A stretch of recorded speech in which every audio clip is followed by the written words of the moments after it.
প্রিয় দেশবাসী, প্রবাসী কলিজার টুকরা ভাই ও বন্ধুরা, আশা করি আপনারা সবাই ভালো আছেন, সুস্থ আছেন। আসলে আমি নতুন একটা ভিডিও নিয়ে আসছি আমাদের ফরিদপুর জেলার বলমারী থানার ভারতী বাজারের এক ভাইয়ের সাথে। তিনি Ricky chanachur house and food products এর অনার। তিনি আমাদের এলাকারই পরিচিত মানুষ মোহাম্মদ আব্দুর রহিম ভাই। তার সঙ্গে আমরা কিছু কথা বলার জন্য আসছি। তিনি গ্যাসের 3-4 দিন আগে একটা অ্যাক্সিডেন্ট করেছে। কিভাবে অ্যাক্সিডেন্ট করেছে এই বিষয়ে তার সাথে কথা বলবো। আসসালামু আলাইকুম রহিম ভাই। ওয়ালাইকুম আসসালাম।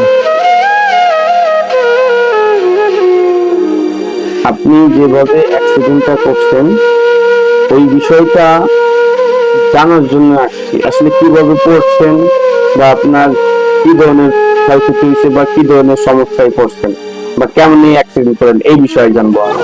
বিসমিল্লাহির রহমানির রহিম। আমি সর্বপ্রথম RNF টিভি চ্যানেলকে স্বাগত প্লাস ধন্যবাদ জানাই। এই কারণে যে আমার অসুস্থ তার সংবাদ শুনে যেভাবে হোক আমার দ্বার প্রান্ত পর্যন্ত আসছে, এই জন্য। তো যাই হোক, আমি রিকি চানাচুর হাউসের মালিক। আমি প্রতিদিনের ন্যায় সাপ্তাহিক আমার একটা মার্কেটিং কালেকশন থাকে প্রতি সপ্তাহের ন্যায় প্রতি শুক্রবার। তো সেই সূত্রে আমি ওই বিকাল 3টার দিকে আমার বাসা থেকে বাইক নিয়ে বেরোই। আমি ছিলাম, আমার বাইকের পিছনে ছিল আমার একটা বন্ধুর বড় ভাই, তার নাম হচ্ছে মাস্টার দেলোয়ার হোসেন।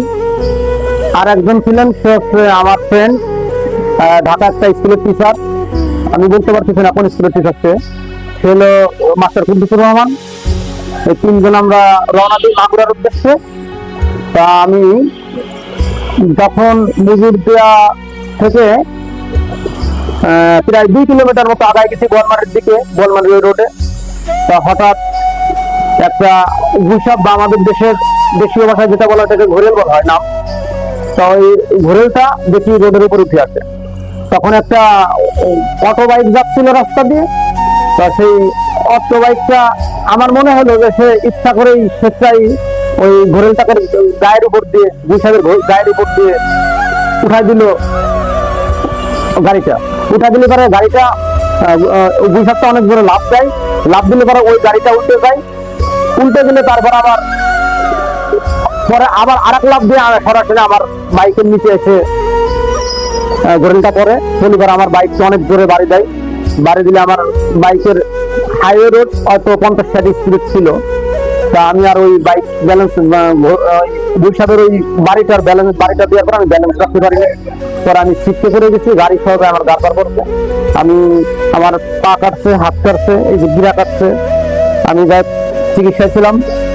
আল্লাহ মোটামুটি এখন আমাকে সুস্থ করছে, মোটামুটি এখন একটু সুস্থ, তবে ওষুধ চলতেছে আমার। তা এই হচ্ছে ঘটনা। তা আমি আপনাদের কাছে সবার কাছে দোয়া চাই, আল্লাহ যেন আমাকে দ্রুত সুস্থ করে তোলেন।